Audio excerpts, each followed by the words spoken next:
وہی حشر کروں گی تیرا جو یہ قاری قرآن کا حشر کر رہا ہے. تب ان کو معلوم ہوگا کتنے پانی میں. تو ہمارا عالم یہ ہے کہ ناظرے میں کامیاب ہو جائے بہت بڑی بات ہے. اب دوسرے نمبر پر تدبر میں تو اور بھی میں سمجھتا ہوں شاید اگر میں کہوں 95% 96% تو تدبر سے بالکل خالی ہے. غور و فکر اللہ کے کلام کا شان رکھتا ہے. قرآن مجید وہ ایسی ایک انفرادیت رکھتا ہے وہ آپ سمجھ نہیں سکتے جب تک کہ منظم اور نہ کرے. ترجموں کو پڑھیے. اگر عربی سیکھے تو بہت بڑی بات ہے. انشاءاللہ عربی سیکھے تو فری وزٹ جنت میں ایسا فوراً داخل ہو جائیں گے آپ. اب جو عربی نہیں سیکھے نا وہ اللہ تعالیٰ ان کو ایک بریج کورس میں ڈالے گا تھوڑے دنوں کے لیے. آرام پہ پڑھے رہو, پہلے عربی سیکھو پھر جنت میں جاؤ. تیاری کرے نا جنت میں جانے کی. کیوں نہیں سیکھتے؟ صحابہ جہاں جہاں گئے انہوں نے ملک کو عرب بنا دیا. مصر عرب نہیں تھا, عراق عرب نہیں تھا, یاد رکھیے. سیریا عرب نہیں تھا, سیرین زبان بولتے تھے. عراق کلدانی زبان بولتے تھے.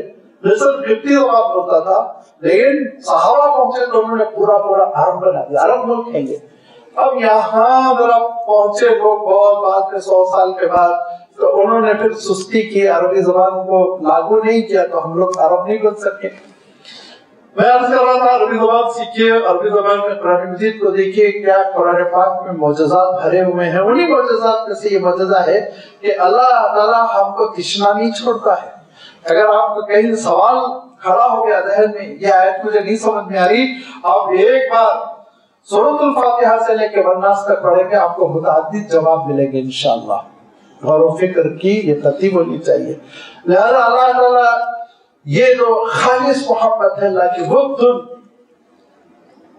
مودہ جس کو استعمال کیا گیا, اور جو صفت بنتا ہے تو ودود بنتا ہے. یہ اللہ تعالیٰ کی محبت کیسے ملے گی؟ ہم اس قیمتی ترین, اس سے بڑھ کر کوئی قیمتی چیز نہیں ہے, اس قیمتی ترین نعمت کو حاصل کرنا چاہتے ہوں تو کیسے حاصل کریں؟ اللہ تعالیٰ ارشاد فرماتا ہے کہ ان الذین آمنوا وعملوا الصالحات سیجعل لهم الرحمن ودا. سورہ مریم میں دیکھیے نسخہ بتا دیا گیا. تمہارا ایمان راسخ ہونا چاہیے, مضبوط ہونا چاہیے. سب سے پہلے ایمان اللہ کی ذات پر, اس کے صفات پر, اس کے قدرت پر, اس کے علم پر, اس کے رسولوں پر, اس کے نبیوں پر, اس کی کتابوں پر, اس کے فرشتوں پر, جو ایمانیات ہیں. اب آپ کو پھر دوسری جگہ یہ مل جائے گا, اللہ تعالیٰ نے اس کی تفصیل اور جگہوں پہ فرما دی ہے. ليس البر أن تولوا وجوهكم قبل المشرق والمغرب ولكن البر من آمن بالله والکتاب والنبیین.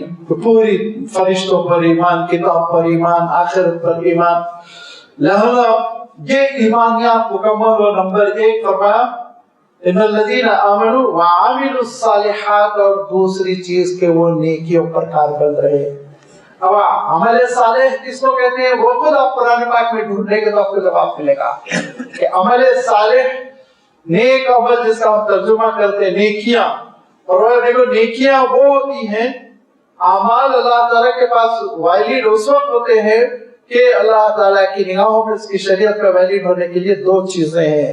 ایک تو یہ کہ عمل اللہ کے لیے ہو, دوسرے شریعت کے مطابق ہو, اگرچہ کہ تجارت کیوں نہیں, ٹھیلے پر دکان لگا کر بیٹھا ہوا ہے لیکن اس کی نیت ہے کہ اللہ میں عقل حلال کے لیے کوشش کر رہا ہوں, اس پر تو اجر عنایت فرمائے, اور شریعت کے مطابق کر رہا ہے, بے ایمانی نہیں کرتا ہے, ڈنڈی نہیں مارتا ہے, جھوٹ نہیں بولتا.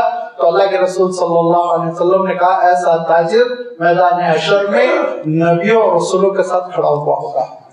عمل صالح ہر وہ عمل ہے جس میں اللہ تعالیٰ کی رضا مقصود ہو اور جو شریعت کے مطابق ہو. لہذا فرمایا جو ایسی زندگی گزار رہا ہے ایمان میں مضبوط اور عمل صالح, سیجعل لهم الرحمن, تو رحمان ارحم الراحمین شفقت کرنے والا اپنے بندوں پر, وہ رحمان اس کے لیے ودا, سیجعل لهم الرحمن ودا, محبت پیدا کر دے گا, خالص محبت. اب اردو کے اعتبار سے میں محبت کا ترجمہ کر رہا ہوں, ورنہ عربی کے اعتبار سے وہی جس کا میں نے تذکرہ کیا, المحبت المجردہ, انکنڈیشنل محبت, کوئی ملاوٹ نہیں, کوئی غرض نہیں, کسی قسم کا مقصد نہیں, بس محبت ہے تو محبت ہے, خالص محبت. یہ محبت اور اس کا نتیجہ کیا ہوتا ہے؟ اس کا نتیجہ اللہ کے رسول صلی اللہ علیہ وسلم کے لسان نبوت سے سن لیجیے. اللہ کے رسول صلی اللہ علیہ وسلم فرماتے ہیں کہ جب یہ کیفیت بندے کے اندر پیدا ہو جاتی ہے، ایمان، عمل صالح، وہ فرائض کا پابند، ہمیشہ اخلاص کے ساتھ اللہ کی عبادت بجا لاتا ہے، تو اللہ تعالیٰ حضرت جبرائیل امین کو بلاتے ہیں. کیونکہ اللہ تعالیٰ کے قاصد جو ہوا کرتے ہیں، جن کے ذریعے سے اللہ تعالیٰ میسج کو مخلوق تک پہنچاتے ہیں، وہ حضرت جبرائیل امین ہوا کرتے ہیں. سب سے افضل فرشتے ان کو بلاتے ہیں اور کہتے ہیں اے جبرائیل، اس بندے سے میں محبت کرتا ہوں، تم بھی کرو. حکم دیتا اللہ تعالیٰ، تم بھی اس سے محبت کرو. اور یہی نہیں بلکہ اللہ تعالیٰ یہ ارشاد فرماتا ہے اور منادی کر دو، اعلان کر دو کہ اس بندے سے محبت کی جائے. تو سب سے پہلے حضرت جبرائیل امین فرشتوں میں اعلان کرتے ہیں کہ رحمان اس بندے سے محبت کرتا ہے، اے فرشتے تم بھی محبت کرو. اور پھر آسمان سے اعلان ہوتا ہے کہ اے مخلوق، اللہ تعالیٰ اس بندے سے محبت کرتا ہے، تم بھی کرو. اسی لیے حضرت یونس علیہ السلام کو مچھلی ہضم نہیں کر سکی، رکھی پیٹ میں لیکن ہضم نہیں کر سکی، نقصان نہیں پہنچا سکی. اور نہ آپ کو معلوم ہونا چاہیے یہ جو بڑی بڑی ریلیں ہوتی ہیں وہ نکلتی ہیں تو پہلے ہی دانت کو ایسا مارتی ہے کہ کمر پسلی توڑ دیتی ہیں، اس کے بعد ہڈیاں پوری ٹوٹ کے تاکہ جو بھی اس کے اندر جائے تو اتنا نرم رہے کہ ہاضمہ ہوتے ہوئے وہ باہر نکلے. لیکن حضرت یونس علیہ السلام سے اللہ کی محبت کی نا حکم تھا حفاظت کرنا، پیٹ میں رکھنا، لہذا حکم کی تعمیل ہوئی، نقصان نہیں پہنچایا مچھلی. یہ کیفیت ہوتی ہے کہ اللہ تعالیٰ کی محبت جب بندے کو مل جاتی ہے تو پھر بڑے بڑے دشمن نقصان نہیں پہنچا سکتے. یہی وہ وجہ ہے کہ اللہ کے رسول صلی اللہ علیہ وسلم کے سامنے کٹر قسم کے کافر آتے، تھرتھرا جاتے، گھٹنے ٹیک دیتے، بیٹھ جاتے. اور صحابہ کہتے ہیں کہ پہلی نظر میں دل میں رعب، دوسری نظر میں محبت پیدا ہو جاتی تھی. کیوں؟ یہ خدائی محبت ہے جو دے دی گئی ہے، یہ خدائی محبت ہے. بے شمار واقعات ہے کہ اللہ تعالیٰ کے نیک بندوں کے لیے اللہ تعالیٰ نے ایسی محبت پیدا کر دی کہ لوگ نقصان پہنچانے کی پوری کوشش کرنے کے باوجود نقصان نہیں پہنچا سکے. حالات ایسے تبدیل ہو گئے کہ اعتراف کرنا پڑا. قصوں کی ایک فہرست ہے، اگر میں بیان کرنا شروع کر دوں تو ایک لمبا وقت ہو جائے گا، آپ بھی اکتا جائیں گے. زیادہ قصوں پہ میں اکتفا نہیں کرتا ہوں، لیکن ایک مستند قصہ آپ کو بہت مختصر سناتا ہوں اور آپ ہو سکتا سنے ہوئے ہوں. حضرت حسین رضی اللہ تعالیٰ نے جب کربلا میں شہید ہو گئے تو ان کے ایک بیمار فرزند بچ گئے تھے 6-7 سال کے. ان کا نام علی تھا، علی اپنے دادا کے نام پر، علی ابن حسین ابن علی.